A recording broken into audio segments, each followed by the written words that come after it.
Moving on, the 2021 season previews. Today, we have the Dallas Stars, the team who infamously lost in the Stanley Cup Finals to the Tampa Bay Lightning by a score of 4-2 in 6 games. Now, there's still a lot of questions regarding these Dallas Stars, regarding injuries, regarding if players will play well enough to fill in said injuries, regarding signings, regarding players, regarding a lot of things going on with the Dallas Stars right now.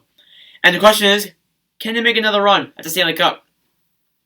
Today I'm going to give my predictions for what the heck's going to happen for the Dallas Stars in the 2020-2021 season from my perspective. First off, if you are new to the channel or a Dallas Stars fan specifically, hey, welcome to the channel. It's glad to have you here. If you haven't already, please go subscribe. That would mean a heck of a lot to me, trying to really just bring out the content for you guys and really, in all honesty, trying to pull this channel back together, back when we were in the playoffs and doing very well. The offseason kind of took a dip in views and stuff, so I thought, we'd try and pull this channel back together, and it already is starting to get pulled back together because the preview views are starting to really skyrocket up. So, anyways. I think that, one subscriber could really help me out getting to 1K, maybe making money in the future. That's a childhood dream, though, so I don't expect that to happen.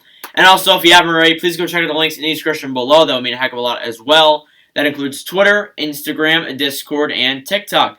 Yes, I do have TikTok, and I'm actually blowing up on there currently. So, yeah. Anyways, let's get into what happened last season with the Dallas Stars, which was a great season. So, last season, the Dallas Stars didn't have that bad of a season, in all honesty. Look at this, I see a very good team. And at the start of the season, it didn't look like that. They were like 1-6 in their first 7 to 10 games. And I was pretty shocked.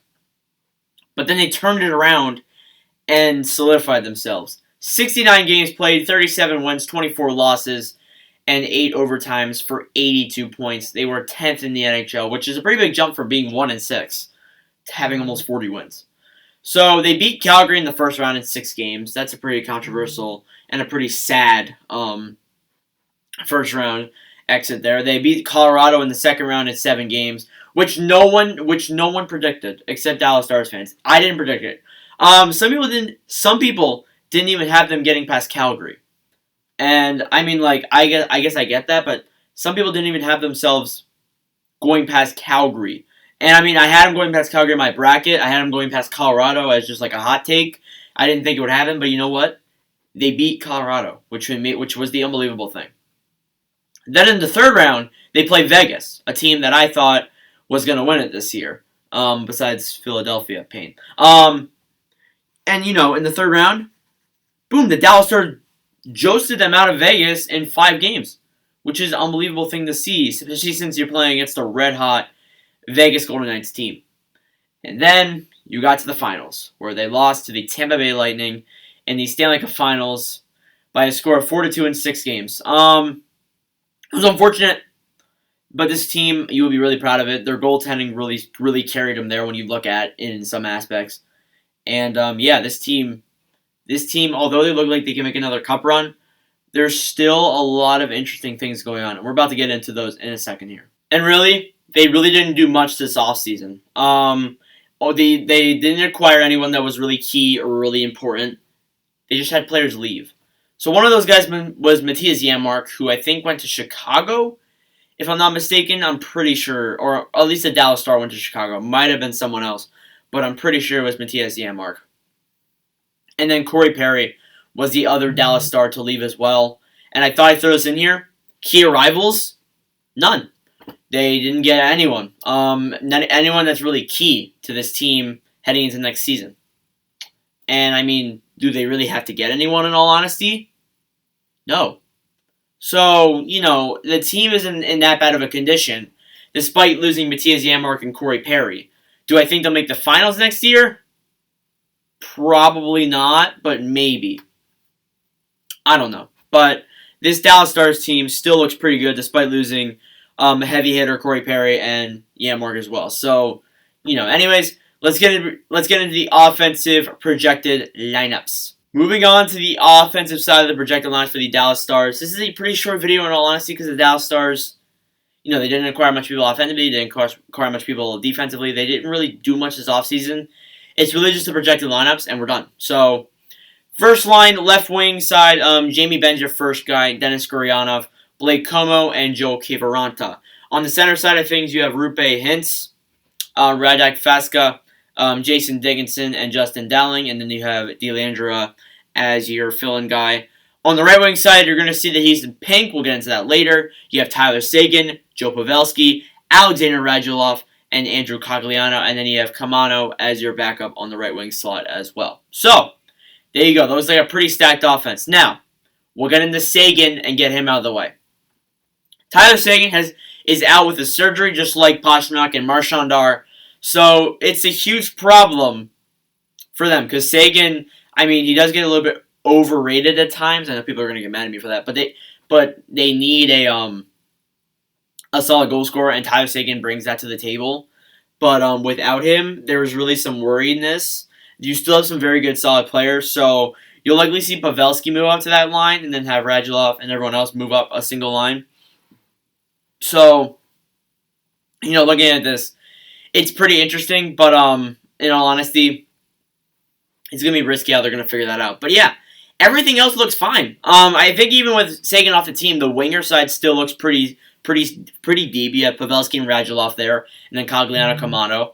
The center side, Rupe Hintz, Radak Faska. The center core does leave a little bit to be desired, but Rupe Hintz played pretty well in the playoffs. Faxa as well. Jason Dickinson was a pretty underrated clutch player in the playoffs as well. And then you have Dowling and DeLandria. And then the left wing side, Jamie Benn, Gurianov, Como, and Kivaranta. Kivaranta, the legend there.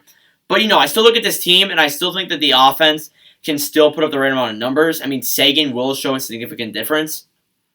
But I still think, nonetheless, this team will be playing pretty well. Moving on to the defensive side of the projected lineup here, we sorted it by lefty and righty, by the way. On the lefty side, you have Esa Lindell, Jimmy Oleksiak, and Andrej Sekera.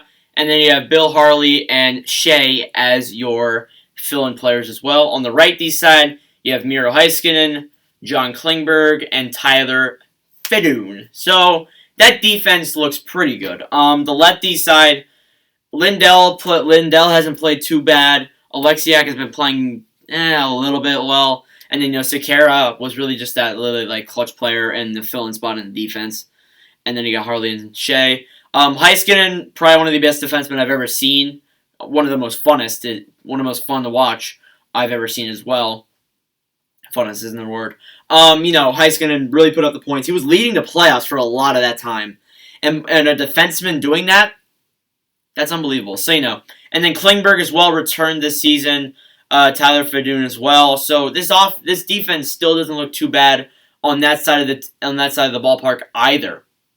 So, I look at that and I still see a pretty good defense. I mean, the right defensive side, it's really just Heiskanen and everyone else. But that defense, I think, still is pretty good. That will carry them. Now, the thing that you should be really worried about is the goaltending. On to the goaltending. Now, you're going to see Ben Bishop here in pink. We'll get into that in a second. So you have Bishop, Gugobin, and Jake Ottinger as your three goaltenders. Problem is, though, Ben Bishop is injured. He was injured the whole playoffs, basically. I think he played a little bit of Game 6 against Colorado, which I was thinking to myself, I'm like, Dallas, start Gugobin, Dallas. And then he just let in 6 goals. And I was like, there you go, Dallas, should listen to me. But, Bishop coming out of surgery, going to need time to recover just like Tyler Seguin. So I do find that as a big problem as well. You lose your starting goaltender for a whole season. But the thing is, Anton Gugobin. Can Anton Gugobin carry the motivation and the craziness he had in the playoffs to the regular season, however long that's going to be? I think he can to some degree. I don't think he'll be the best as he was back in, let's say, June. I mean, not June. August, September, October. Those months. I mean, that will be complicated, but I think that, Gugobin can bring back and will bring back the motivation. Plus, the defense is not too bad in Dallas. And then you got Jacob Ottinger as your backup goalie. He's going to get his first taste of a backup goaltender. And, yeah, so that's the goaltending. Bishop will probably be out for a while, maybe even the whole season, depending on how long he recovers. He'll be back in time for playoffs, though, most likely. That's what I would see, in all honesty.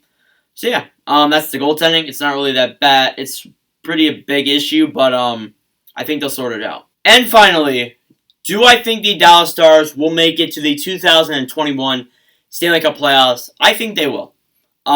Despite the injuries in Tyler Seguin and Ben Bishop, I still think this team can bring the offense, bring the defense, and I think Gugobin will be motivated enough to bring the goaltending that he had in the playoffs to this. And I have very high hopes about this team in that sort of aspect of the ballpark. I mean, they're not gonna be maybe as good as they were like 10th place next season, but they will definitely be a significantly good team. I still think this team has the offense, they still have the defense, and the goaltending to fight.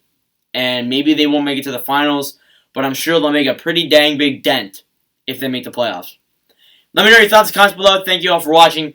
If you enjoyed, please make sure to like, hit that subscribe button. And we were trying to get to 600 subscribers by the end of the year. 700 subscribers by June of 2021. I'm going to keep saying that. I apologize. But thank you all for watching. Thank you all for constant support. And I'll see you guys in the next video.